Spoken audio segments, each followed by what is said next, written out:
कोटा के बाद में एक बार फिर राजस्थान के बीकानेर के अंदर अब जो डिलीवरी वाली महिलाएं हैं उनके बाद में सिजेरियन ऑपरेशन के बाद में 5 की किडनी फेल होगी। इसमें से एक इस वक्त वेंटिलेटर पे है, बाकी आईसीयू के अंदर है। हमारे साथ में गोविंद सिंह डोटासरा, प्रदेश कांग्रेस के अध्यक्ष। डोटासरा साहब, कोटा के अंदर हुआ, महिलाओं की मौत होगी 5 की, उसके बाद में भी सरकार नहीं जाएगी? देखिए, सरकार लापरवाह है और चिकित्सा मंत्री बिल्कुल और बिल्कुल पूरा दूरी बनाए हुए हैं।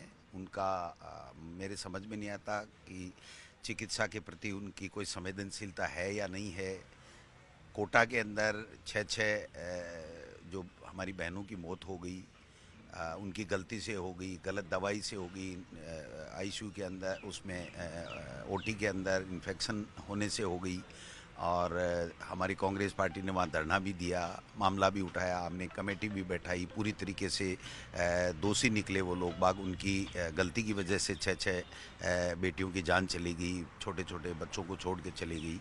आज पीबीएम हॉस्पिटल की कल से फिर वो सेम पुनरावृत्ति, सेम घटना आ रही है कि किडनी फेल हो रही हैं और इन्फेक्शन फैल रहा है ओटी के अंदर, उनके अंदर दवाइयाँ गलत दी जा रही हैं। लेकिन पूरी तरीके से सरकार कानों में रुई डाले बैठी है और कोई सुनवाई नहीं कर रही है। लोगों की हेल्थ के बारे में उनकी संवेदनशीलता बिल्कुल भी नहीं है। चिकित्सा मंत्री न कोटा गए, न पीबीएम अस्पताल की इस घटना के ऊपर उन्होंने संज्ञान लिया। आईसीयू में आग लग गई एसएमएस में, लेकिन एक बड़ी बात, कोटा में एक कमेटी बनी थी, एमसी कमेटी बनी। आज तक पता नहीं लगा कि कमेटी ने क्या रिपोर्ट दी, मौतें किस वजह से हुई। पहले कहा गया था कि इन्फेक्शन से मौत है, दूसरा कहा गया था कि एक्सेसिव ब्लीडिंग, एक दवाई का भी मामला आया था जिसमें कहा था कि उसका सॉल्टी 0 पाया गया। तो क्या गड़बड़ चल रही है? देखिए, गड़बड़ ये चल रही है कि ये राम भरोसे चल रहा है काम। न मुख्यमंत्री को इससे लेना देना, न चिकित्सा मंत्री को लोगों के स्वास्थ्य से कोई लेना देना नहीं है। स्वास्थ्य के साथ में खिलवाड़ कर रहे हैं, नकली दवाइयाँ बिक रही हैं। कोई ओटी की जो है क्लीनिंग करने का कोई काम नहीं ले रहा है, कोई काम नहीं कर रहा है। चिकित्सा मंत्री कोई समीक्षा बैठक नहीं कर रहे हैं, न उनके ऊपर कोई एक्शन ले रहे हैं। केवल और केवल ये कहना कि हम कमेटी बैठा रहे हैं इसकी जांच। आज तक जोधपुर के अंदर घटना हुई, कोई कमेटी की जांच नहीं आई। आईसीयू के अंदर मौतें हो गई एसएमएस में, कोई नहीं आई। कोटा के अंदर 6 हमारी बेटियों की मौत हो गई, उसके ऊपर कोई कमेटी की कोई रिपोर्ट नहीं आई।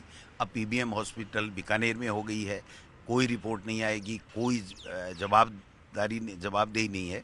इसके ऊपर हम आज प्लान कर रहे हैं और एक बड़ा आंदोलन, लोगों की जो जानें जा रही हैं चिकित्सा के अंदर जो लापरवाही से, उसके ऊपर हम लोग चर्चा करके एक बड़ा आंदोलन। क्या मांग है कांग्रेस पार्टी की? कांग्रेस पार्टी की मांग यही है कि चिकित्सा मंत्री को तो तुरंत इस्तीफा दे देना चाहिए और मुख्यमंत्री को, अगर वो संवेदनशील हैं तो ये जो चिकित्सा का भट्टा बैठा है इन्होंने इस विभाग का, और पूरा का पूरा राजस्थान के अंदर न कोई आरजीएचएस में काम कर रहे हैं, न और कर रहे हैं। केवल और केवल पिछली सरकार की अच्छी योजनाओं को बदनाम करने के अलावा इनके पास में कोई एजेंडा नहीं है। मैं समझता हूं कि इससे लोगों का भला होने वाला नहीं है।